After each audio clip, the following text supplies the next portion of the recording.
Mesdames et messieurs, en matière de retraite, nous avons devant nous, si nous ne faisons rien, des années de déficit, des années de pension de retraite payées à crédit, bref, des années d'affaiblissement durable de notre pacte social.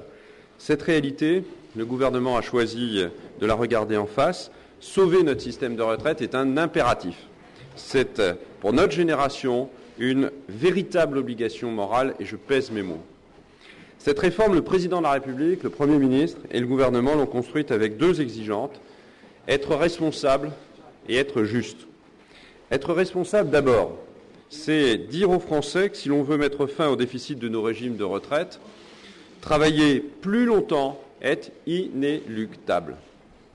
Il n'y a pas de magie en matière de retraite.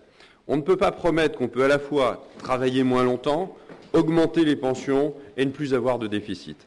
Il n'y a pas de magie non plus, d'ailleurs, en matière d'impôts. On ne peut pas faire croire que le problème des retraites peut se régler d'abord par des recettes nouvelles, comme si la France était un gigantesque réservoir d'impôts nouveaux. Le vieillissement de la population française ne peut pas se contourner, nous devons l'assumer. Tous nos partenaires en Europe l'ont fait, en travaillant plus longtemps. Il n'est pas possible de rester en dehors de ce mouvement. Une réforme responsable, donc, mais aussi une réforme évidemment juste. Être juste, c'est d'abord ne pas baisser les retraites. Être juste, c'est ne pas reporter l'effort sur les jeunes, mais le partager entre tous les actifs. Être juste, c'est demander un effort aux Français en leur demandant de travailler plus longtemps, mais ne pas demander le même effort à tous les Français. C'est un point absolument fondamental.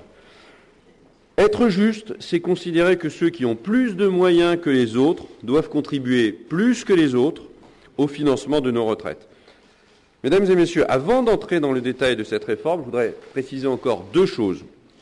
Notre objectif, je l'ai dit souvent ces derniers mois, c'est l'équilibre. C'est pas moins de déficit, c'est un déficit zéro dès l'année 2018. Notre objectif, c'est aussi de préserver le système tel qu'il est. Notre système, c'est la répartition. Notre système, c'est la solidarité. Notre système, c'est la protection contre les aléas de la carrière. C'est tout cela que nous devons transmettre aux nouvelles générations.